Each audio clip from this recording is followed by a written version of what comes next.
right, hello everyone, and welcome back to the Reformed Dissenters, the show where Reformed Christians dissent against popular ideas of culture by asserting a biblical worldview. My name is Bruce Johnson. I am joined today, as always, by my brother, Jacob Johnson.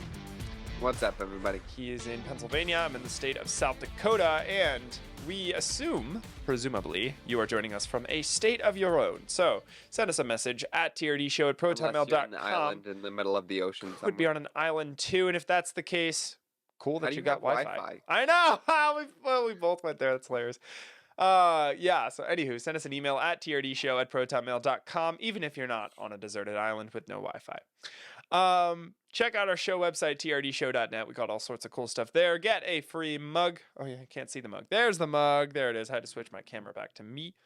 Get the mug, get a sticker, get a t-shirt. Look, I'm wearing a t-shirt. I'm sporting the microphone, stupid microphone. It's in the way. Oh well, it's cool. Just take my word for it. Or don't take my word for it. Go to our merch store by going to our website, trdshow.net, and you can see it for yourself. There we go. Back on track. Okay, I have the obligation today. It is my honor. I don't know if it's so much of an honor as it is just I have to say these words because it's in the script. Send us an email with your topic ideas. If you have questions, if you have guests that you think we should have on the show that we didn't already, and you're like, what the heck, guys, get these people on the show. We'd love to get those people on the show, but we don't know about them unless you send us an email, trdshow@protonmail.com. Send us an email with guest ideas. Send us an email with topic ideas. Send us an email with questions. Basically, just send us an email. I don't care if the message is empty. We just want emails. And also, coming off of the conference, we have some amazing guests. We do. Coming we have a on whole our list show, of people coming up, and so people that have be prepared. come up to us and said, "Hey, can we be on your show?" and stuff. And other people that we've gone up to, "Hey, can we have you on our show?" Just a very well, and you should know it was less of Jacob asking, "Hey, can you be on our show?" and more of a, "Hey, come on over here. You're being on our show now." Yeah, it's purely what it was. If you listen to the John Branyan podcast, so right. Yeah, it's pretty hilarious. But yes, we do have a ton of really cool guests coming up, a slew of guests coming up on the show later this month and in the following months. So stay tuned for that. We've got campus preacher Keith joining us, Keith Darrell, which is going to be super cool. He was on the Cross Politic show for a while, filled in a couple times and was a guest there. So I'm really excited to have him on the show. And then we're also going to have a couple of other people as well. And it's going to be really cool. We're going to be talking to a pro wrestler. We're going to be talking to a bunch of other people. So stay tuned for that. Yeah, so that'll be cool. Okay, so anyways, today is discussion topic Friday. I almost said Wednesday. It's Friday. And we've got a doozy of a topic for you. So if you're listening to this, you've obviously read the title and you know we're talking about Marvel's She-Hulk. And our subtitle is It's Worse Than You Think, because it really is worse than you think. It was a crash and burn, and I think Marvel knows that. And we're going to be discussing just how much of a crash and burn it really was. But before we get into all of that, we have to talk about our verse of the week. And our verse this week has been Proverbs chapter 3, verses 11 through 12, which says, "My son, do not despise the Lord's discipline or be weary of his reproof. The Lord reproves him whom he loves as a father, the son in whom he delights." And that's Proverbs chapter 3, verses 11 through 12. So we obviously described this and went into a lot of detail throughout the week on this passage. Jacob likened it to Toby Sumter's message on the Phi Feast Conference, talking about really the story of Job. When he's tried me, will come forth as gold. The discipline of God is to make us better, but it's also to demonstrate his glory through us so that people like King Nebuchadnezzar did with Daniel will ask, what God do you worship? That should be the goal. When God gave Israel the laws to govern their society in a harmonious way, in a perfect way, he said, do these things so that the nations around you will ask, what God do you worship? That is the goal, is for the people to see our lives and to look and say and ask us, what God do you worship? We want to worship that God. A city on a hill. Yes, we are to be light and salt. Yeah, city on a hill. So don't despise, but this whole week we've been talking about that from that perspective. But what about the traditional sense? Usually this is preached because there are some really good evangelical churches out there that do preach personal sanctification, which is vitally important because everything starts in the heart. It starts individually. Ideas have consequences, and sin has very real consequences and repercussions. So when we sin, this verse is generally brought up because God disciplines us. And it says, God reproves him whom he loves, as a father the son in whom he delights. Elsewhere in Proverbs, it says, if you spare the rod, you despise your child. A father who despises their child, we're told, does not discipline them. And so if God is a loving father, he will discipline us when we sin and reprove us. But this is also true on a societal level, and we're seeing that today. Christians get persecuted, societies crumble when Christians don't do what God has called them to do. We're seeing that. Past 150 years, we've given our children over to the government to be trained. We've allowed the civil government to step into responsibilities. It was never intended. God never intended it to step into those roles, never created it for that purpose, and yet it's done that anyways. And why did it do that? Multiple reasons. One of them, first and foremost, is that Christians let it, because Christians didn't have a biblical worldview. And why did they not have a biblical worldview? Because they don't have biblical pastors. So, find a good church is the moral of the story.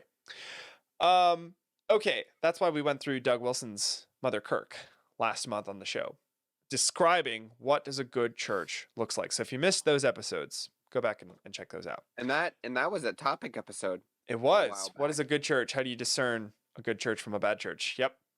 We've talked about the kingdom of God. We've talked about this topic so many times throughout the show. So if you're brand new, you get to hear us for the first time, and you get to hear us describing those things for the first time. But if you're not brand new, this is old hat to you. So great. I hope you've been looking for a real church. And if you haven't, send us an email, and we'd love to help you find a church in your area. If you're looking for a denomination or whatever, we would love to hear from you and where you are and what the state of your church is, where you're at. We'd love to hear that. And if we can help you find a good church, we'd love to do that and discuss it with you and hear your opinions, and you can hear ours. Iron sharpens iron, after all. So, all right, let's move into the scathing review of Marvel's She-Hulk, and I do have to give a spoiler warning right off the bat, right out the gate, because people will get mad if we don't say. I mean, it's in the title, so it should be fairly obvious that there's gonna be spoilers. Obviously, if you haven't seen this show, but like I said on Wednesday, if you haven't seen the show and you're like on the fence about whether or not you're gonna see it, I wouldn't recommend it. It's pretty much just garbage. I mean, how much of the show are we actually going to be talking about, the story plot? A little bit at the beginning, but that's about it. So yeah, fair point. We'll keep it generally vague. So yeah. But moving on, I think Bruce and I were talking about before we started the show. How do we start this? How do we get into this? Yeah. In order to really show you what we mean by this. How bad? Not that good. How bad it is. We want to rate our top 5 Marvel shows, and this will be the start of my question to Bruce. What are your top 5 Marvel shows? And these are the shows that they've most recently come out with. And then what are the bottom 5 shows? Yeah. So, okay, for those of you who don't know, you're just like, what do you mean Marvel shows? If you're unaware of Marvel, the Marvel world, they've recently, in the past 3 years, I think it was just before COVID or right when COVID was happening, Marvel made a decision to not really produce as many movies and to focus more on creating shows, which is interesting. I personally am like, cool, I think that's neat. Let's do it, because you can delve into characters more, theoretically. You can delve into story plot more, theoretically. You can build characters a lot better, theoretically. They did not many of these things in a lot of their series, but that possibility, that opportunity is there. So, anywho, they're doing shows now, so that's the thing. Okay, so my top 5 shows. I haven't thought about this until now because I would say top 5 as in not like the number 1 is better than the 5th. Okay, they're just all grouped. That makes it a lot easier. I would say, just to make it a little bit easier on us. Well, obviously WandaVision, I thought it was great. I really liked it. And I thought it taught a really good lesson about idolatry and obsession, which I thought was really cool. Like Mm. the reason she did this was because she was obsessed. It also taught that motherhood is not something to be despised. She wanted it more than anything, but it also taught don't make that your idol. So I thought Yeah. that was really interesting. That was her nature, was to want motherhood. So it kind of went opposite of feminism and showed that, oh, women do tend towards motherhood. That is natural. How about that? Who knew? And yet it also kind of preached Yeah. against idolatry. So that's number one for me. Moon Knight. Okay, this is going to be a little controversial because Moon Knight was about Egyptian gods. Mm. But Mm. I still thought it was fascinating because it revealed a lot about these Egyptian gods. Like it talked about some of these Egyptian gods, most of them had flaws. They were limited in their knowledge. They certainly weren't sovereign. They were deities, quote unquote, right? That had limited realms of authority. That was the whole Egyptian thing, right? There was not one god to rule them all. There was not. That's the pantheonic. Yeah. Greek pantheon in Egypt. Well, no, pantheonic as in when there are multiple different gods. Okay, yeah, pantheism. That's the same as Egyptian. That's the same as Greek. That is the same as Roman. That is the same as Aztec. That is the same as all. Whenever you have a pantheon and multiple gods, that is like spheres. Yeah, but yeah. So, but I really liked the story plot, and I liked that there was a sense of morality, and they strengthened that, but it should have obviously been attributed to a biblical worldview, and it wasn't. So obviously that's an issue. But I don't think we're saying that Marvel is at all Christian. Yes. Right. We're just saying out of the limited range of these series, which are the top 5. So, okay. So I'd put out of the best that Marvel could do. Yeah. Exactly. So I think I would put WandaVision and then Moon Knight. And then let's see, what else was there? Loki was really cool. And honestly, Loki was just cool because of I like time travel. I'm a bit of a nerd when it comes to that. So I thought that element of it, like I'm huge into Star Trek, Doctor Who, those sorts of things. And so that element of the time travel aspect was really cool to me. And I thought they played that out really well. But the premise behind that was that there was this one man that was trying to basically be a god. It was basically this guy, King the Conqueror, was trying to stop his other selves from popping up on the timeline. And to do that, he basically had to take control over every aspect of society. So he had a set of rules in place, and he had a linear way that he believed the timeline was supposed to play out. And if anything happened that didn't fit within that linear path, now what's interesting is that people still had free will. They could still make the decision to not fit within that. But as soon as they did, he had erected an agency to go out and trim them from the timeline and reboot it. It's really the discussion and topic of free will. Yeah. That was a huge part of that show. And I would say that, you get rid of that whole time variance authority, and you do have chaotic stuff. Right. And we're like, oh no, so wait, we do need these rules. And I would say, no, we don't want this. Because this is, wrong. This is based on these own timekeepers. This man trying to be God. Overall, Kang the Conqueror, right. We're saying Kang the Conqueror when it really isn't. You know that, right? He didn't say his name was Kang, right? Well, yeah, but it was he who remains. No, we have speculations. Yeah. Well, we know it's Kang the Conqueror, but okay, because they released the new trailer that shows Okay. Yeah. But anyways, really, you take this freedom, and you have to apply biblical principles in order for it to work. Yeah, exactly. Yeah. So, anyways, those are 3. I don't know what 4. Three. It's 3. The Moon fourth, Knight. The fourth, I would say, wouldn't you say the What If? What If was cool. I did like What If, and I'd spend more time on that, but we're at the 15-minute mark, so I'll just Yeah. keep going. What If was cool, And you and then kind of have to break it out between each of the episodes, really. yeah, the first episode was they're all super kinda feminist. different. I still haven't watched it. I refuse to watch it to this day. What was the other series? Miss Marvel was interesting. Except for I the happen to whole like Miss Marvel. Muslim aspect to it. But then there was what were some of the other series? Hawkeye. Hawkeye. Oh, Hawkeye was great. That Hawkeye was like regular storytelling. It was like Marvel they did 10 series and then they were like, all right, let's give them one that's normal. One where we're not completely wokeizing it. We're actually trying to develop a character. We're trying to build a character and we're not going to care about woke garbage. And that was Hawkeye. It was really cool. Other than Kate Bishop. Wait, what do you mean Kate Bishop? They're trying to replace Hawkeye with Kate Bishop. Oh, I didn't get the sense that they were replacing. I got the sense that she was an apprentice. Okay. I guess with the understanding of what Marvel likes to do, and maybe the flow that they could happen. They could. But anyways, I thought it was cool because it was family. It was basically family friendly. There was violence, but that's a whole nother topic discussion we can have. But I would say my top 5 is the same. Okay. As both.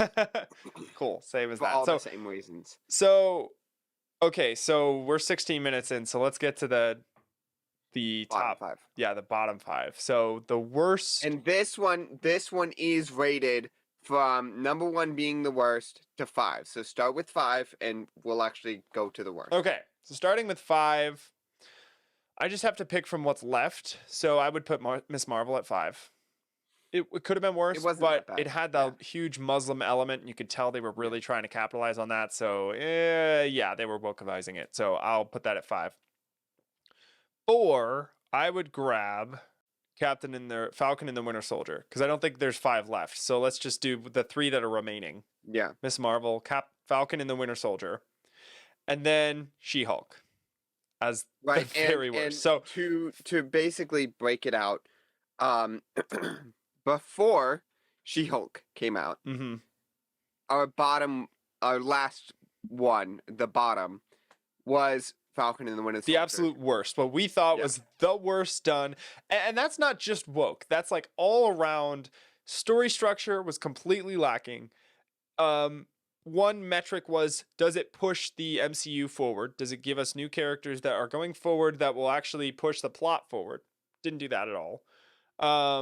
Does it world build? Not really. It was a kind of a confusing mess that really didn't make any sense. Was it consistent? No. Did it have character arc? Not really. The main guy was basically at the beginning he was good, at the end he was good. He really didn't develop his character whatsoever. It was a confusing mess. It was woke as heck. They had also like the going into a bank for a loan for his boat.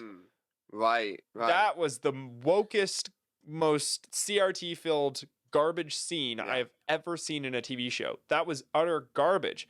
Financially, the bank is supporting people building new houses because they just got blipped back from the snap, right? The snap brought half the population back into existence. The bank is now trying to figure out, oh goodness, all these people need loans because they need houses. And this guy wants to redo his boat. Yeah, I think there's more pressing needs. I'm sorry, we're not going to do that.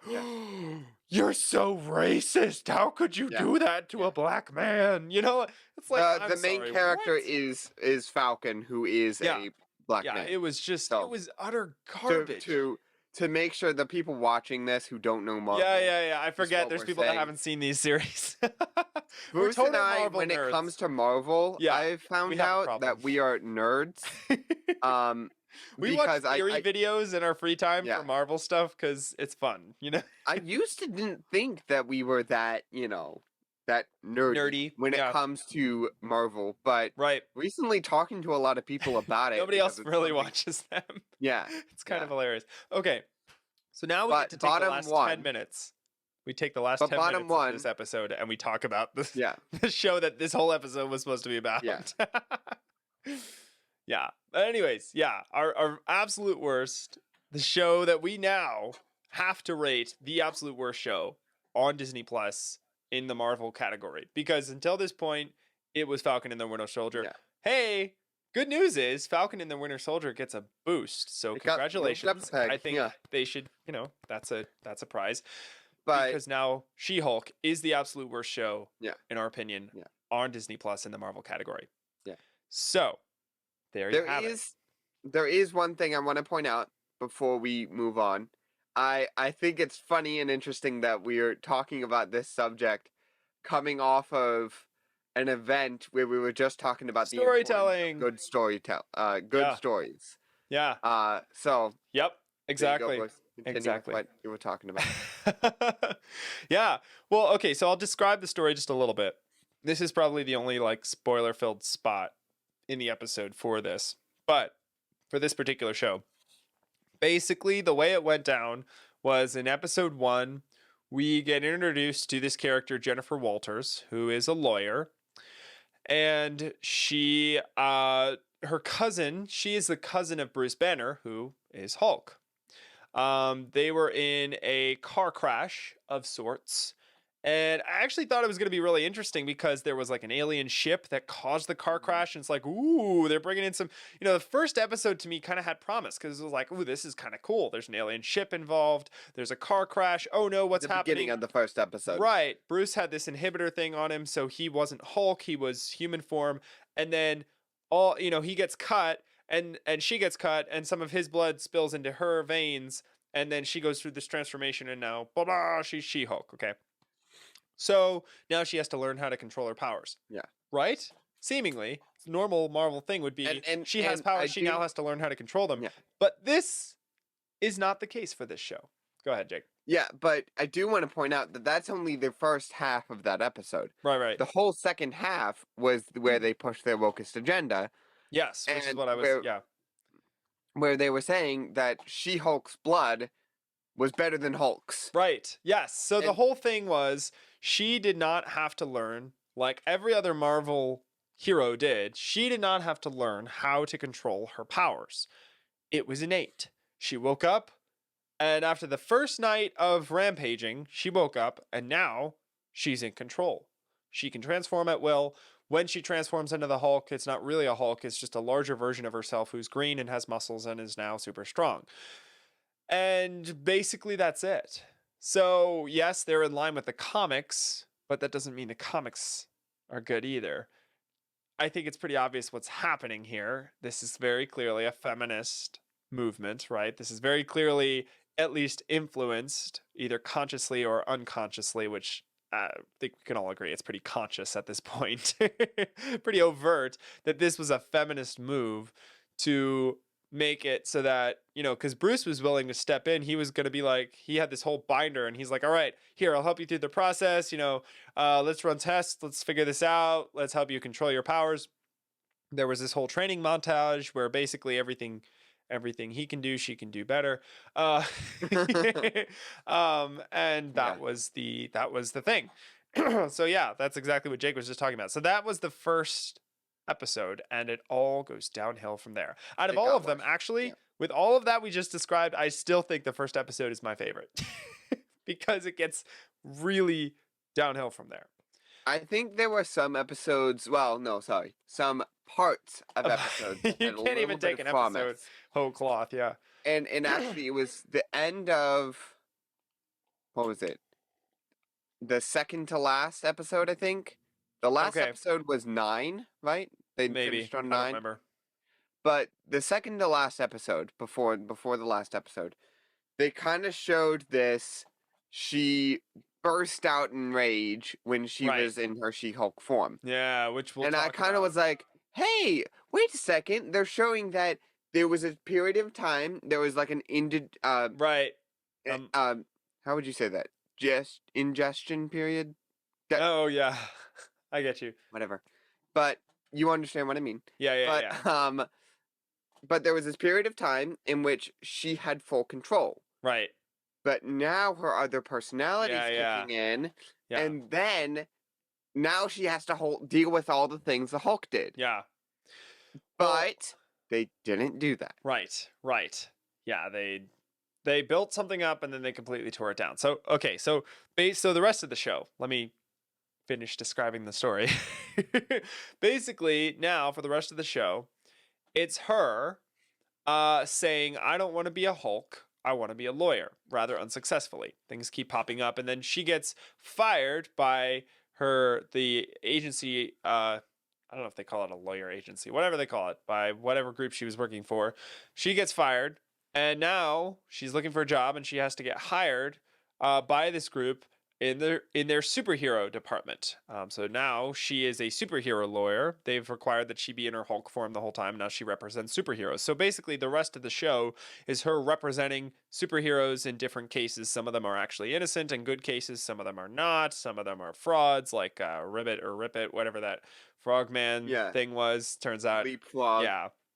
So, anyways, that's the show in a nutshell.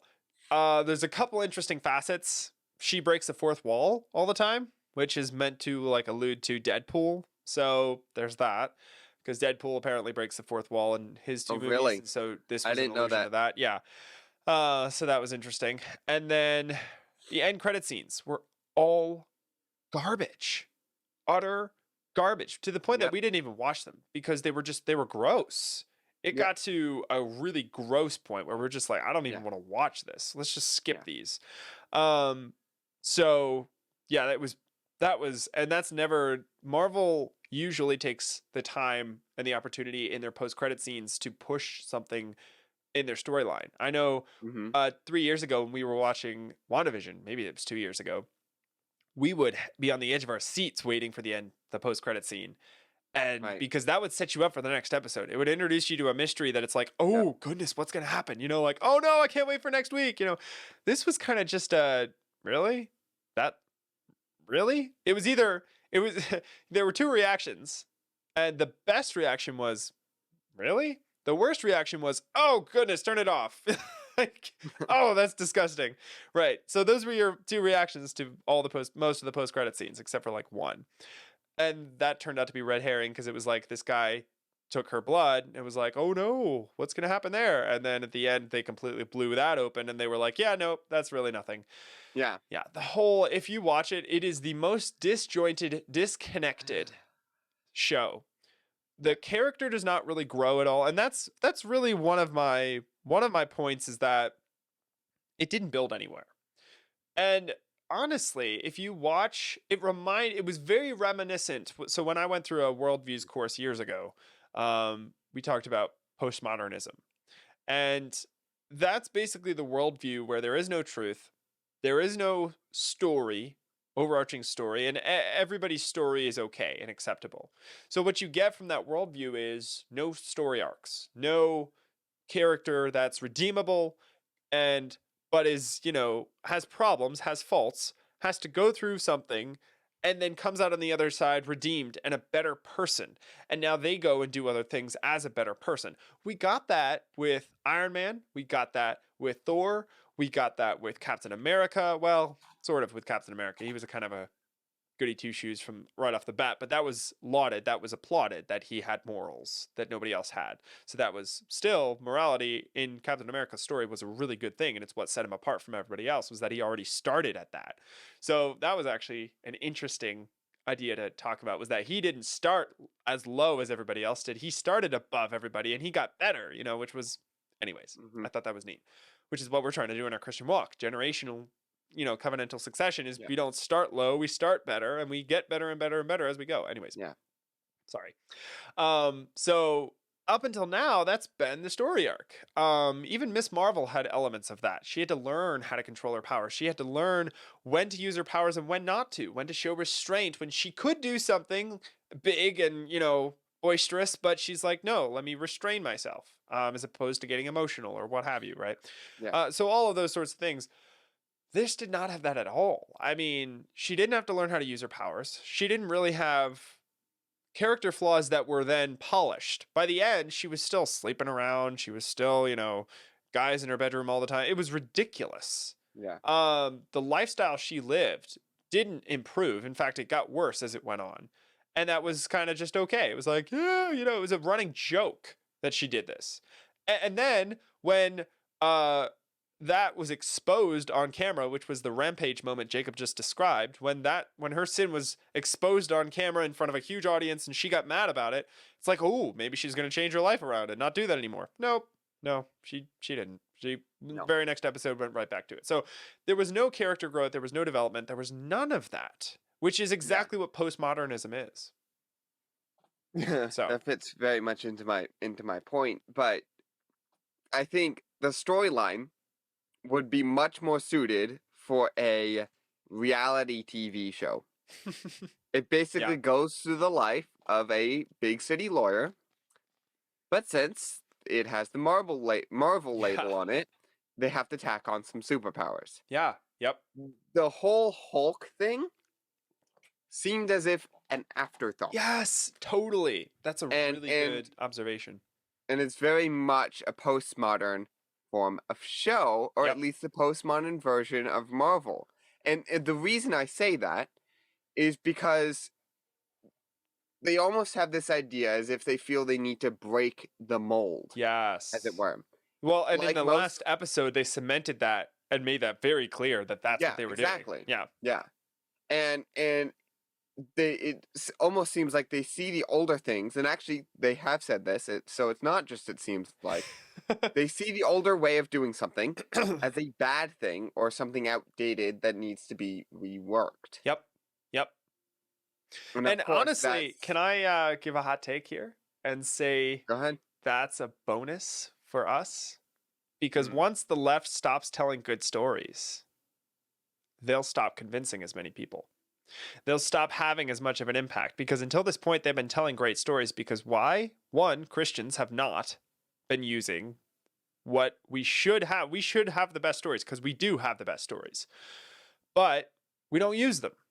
And we don't use the storytelling abilities that God has given us. So that's one. Two, the left has been stealing from a Christian worldview and telling compelling stories that push their narrative. So now that they're giving that up, because ultimately, when people sin this much, when they go into Romans 1 levels of depravity, God gives them over to their sin, to their debased minds, it gets harder and harder to steal from a Christian worldview. We're seeing that right now. We're seeing the breakdown of them stealing from our Christian worldview. Now they're having to fall back on their own worldview, and they got nothing. They have no storytelling abilities, and this is what you get. However, I do think the pessimistic-ish take of that, the not so great take of that, is that I think they're desensitizing people as to what a good story is. That's true. But hey, that opens the door for when we finally wake up and start telling good stories. People are going to be like, whoa, what was that?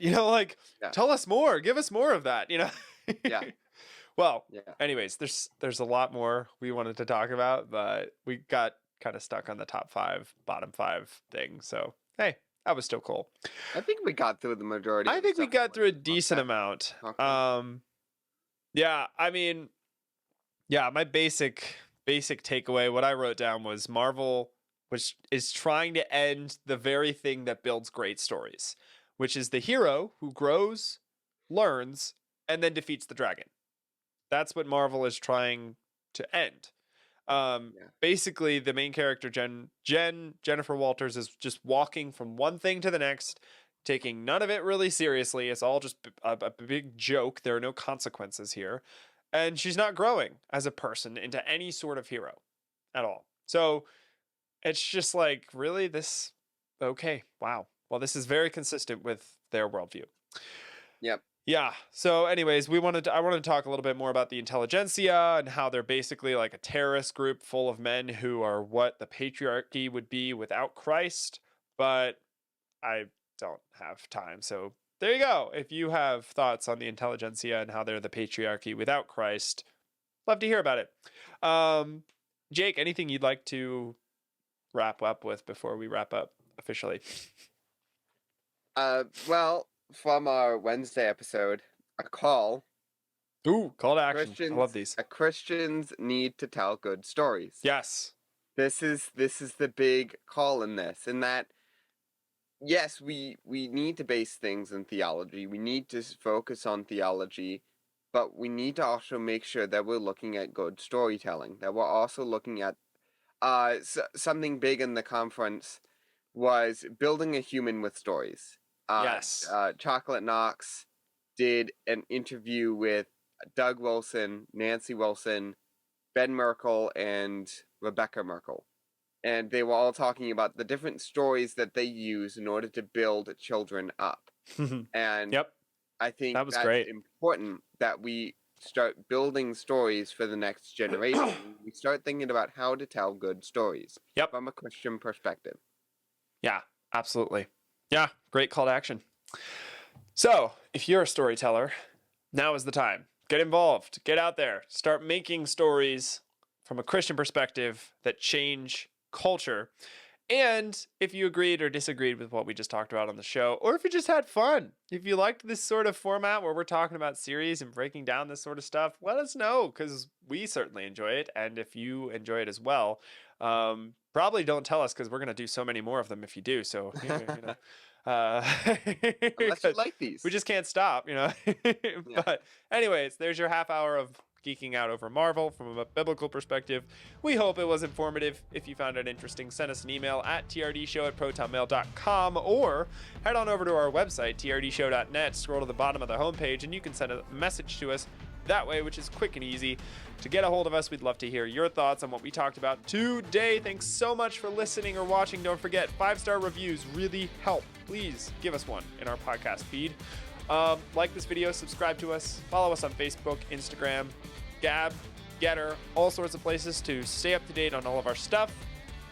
And until next time, we will see you on Monday. Have a great weekend, everyone.